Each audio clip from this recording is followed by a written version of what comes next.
দেশের মোট চা উৎপাদনের কম করে 55 থেকে 60% আসে ছোট ছোট চা বাগান থেকে, যার সঙ্গে সরাসরি যুক্ত কারা? জলপাইগুড়ি, কোচবিহার, আলিপুরদুয়ার, সেখানকার কয়েক লক্ষ মানুষ সরাসরি অর্থাৎ প্রত্যক্ষভাবে বা পরোক্ষভাবে যুক্ত। আজকের কেন্দ্রীয় বাজেটের পর তারা কিভাবে দেখছেন, তারা কতটা হতাশার মধ্যে রয়েছেন বা তারা কি ভাবছেন? কারণ আমরা দেখেছি যে এর আগেও একাধিকবার আশ্বাস পাওয়া গেলেও বাজেটে উত্তরবঙ্গের চা শিল্পের উন্নয়নে একটি কথাও খরচ করা হয়নি বলে অভিযোগ। শান্তনু প্রতিনিধি রয়েছেন আমাদের সঙ্গে, সরাসরি শান্তনুর কাছে যাব। শান্তনু, আজকের কেন্দ্রীয় বাজেটের পর উত্তরবঙ্গের চা মহল, চা শিল্পের সঙ্গে যারা প্রত্যক্ষভাবে বা পরোক্ষভাবে জড়িত, তারা কি বলছেন, তারা কিভাবে দেখছেন?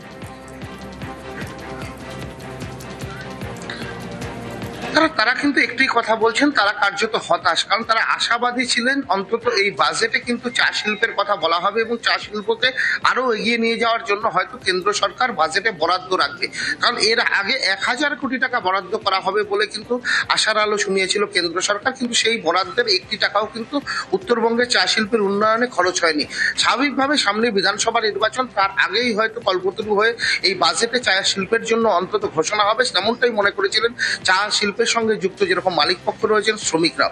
অন্যদিকে যে ছোট চা বাগানগুলো রয়েছে তারাও কিন্তু প্রত্যাশার পারদ তাদের চড়ছিল। তারা ভেবেছিলেন হয়তো তাদের যে ক্ষুদ্র চা বাগান এবং ক্ষুদ্র চা শিল্প যা বড় চা বাগানের সঙ্গে যুক্ত হয়ে আজ দেশের উৎপাদনের সঙ্গে তারা একেবারে পাল্লা দিয়ে লড়াই চালিয়ে যাচ্ছেন, তাদের জন্য হয়তো ভাববে কেন্দ্র সরকার। তারা কিন্তু কিছুদিন আগে একটা মেমোরেন্ডাম পাঠিয়ে কেন্দ্র বাণিজ্য মন্ত্রকের কাছে পাঠিয়েছিলেন এবং তারা বলেছিলেন যে যেহেতু তারা ছোট আকারে চাষ করে থাকেন এবং তাদের সমস্ত উৎপাদন কিন্তু সমস্ত চায়ের শিল্পের সঙ্গে যুক্ত, সেই কারণে তাদেরকে চা চাষি তকমা দেওয়া হোক, অর্থাৎ তারা যাতে চা চাষি সাহায্য, যারা চাষিদেরকে যে ধরনের সাহায্য দিয়ে থাকে সরকার, সেই সাহায্যটুকু তারা যাতে পেয়ে থাকেন, তাহলে তাদের যে ক্ষুদ্র চা বাগান রয়েছে সেই চা বাগানের চাষাবাদ থেকে শুরু করে তাদের যে অর্থনীতি রয়েছে তা অনেকটাই সমৃদ্ধ হবে। এমনটা ভেবেই কিন্তু তারা একটা মেমোরেন্ডাম পাঠিয়েছিলেন এবং আশাবাদী ছিলেন হয়তো কেন্দ্রীয় সরকার তাদের বাজেটে সেই প্রতিফলন দেখা যাবে। কিন্তু দেখা গেল যেরকম বড় চা শিল্পের সঙ্গে যুক্ত যারা বাগান মালিকরা, শ্রমিকরা যেরকম হতাশ হয়েছেন, একই সঙ্গে যে প্রায় কয়েক লক্ষ যে ছোট চা বাগানের মালিক রয়েছেন, যারা ছোট ছোট আকারে চা চাষ করে থাকেন এবং সামগ্রিক উৎপাদনের সাথে যারা যুক্ত, তারাও কিন্তু হতাশ। একদিকে তাদের চা বাগান এবং চা বাগানের ক্ষেত্রে যে সকল চাষাবাদের ক্ষেত্রে যে সকল সুযোগ সুবিধা অন্যান্য ক্ষেত্রে পেয়ে থাকেন, সেই সুযোগ সুবিধা যেরকম তারা পেলেন না, পাশাপাশি তাদের উন্নয়নে, মান উন্নয়নে চা শিল্পের কোনো রকম বরাদ্দও কিন্তু কেন্দ্রীয় বাজেটে দেখা গেল না। তার ফলে বড় বাগানের সঙ্গে ছোট বাগানের বা ছোট চা চাষের সঙ্গে যুক্ত ব্যক্তিরাও কিন্তু যথারীতি হতাশ হয়েছেন। তারা কিন্তু যে যতটা আশাবাদী ছিলেন ততটাই কিন্তু হতাশ হলেন। তার কারণ হচ্ছে এই কেন্দ্রীয় বাজেটে কোনো রকমই প্রতিফলন থাকলো না চা বাগানের ক্ষেত্রে বা চা শিল্পের সঙ্গে যুক্ত হতাশ উত্তরবঙ্গের চা মহল। ধন্যবাদ শান্তনু।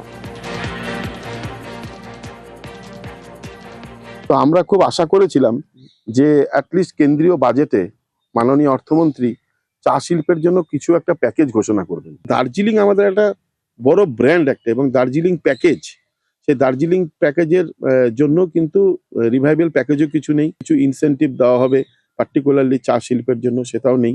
আমরা বলি না চায় পিও মাস্ট জিও, তো আমরা যারা চা চাষি বা চা শিল্প যুক্ত, আমরা কিন্তু খুবই হতাশাগ্রস্ত এবং আমরা খুব বুড়া অক্তের মধ্যে দিয়ে আমরা যাবো বলে আমরা আশঙ্কা প্রকাশ করছি।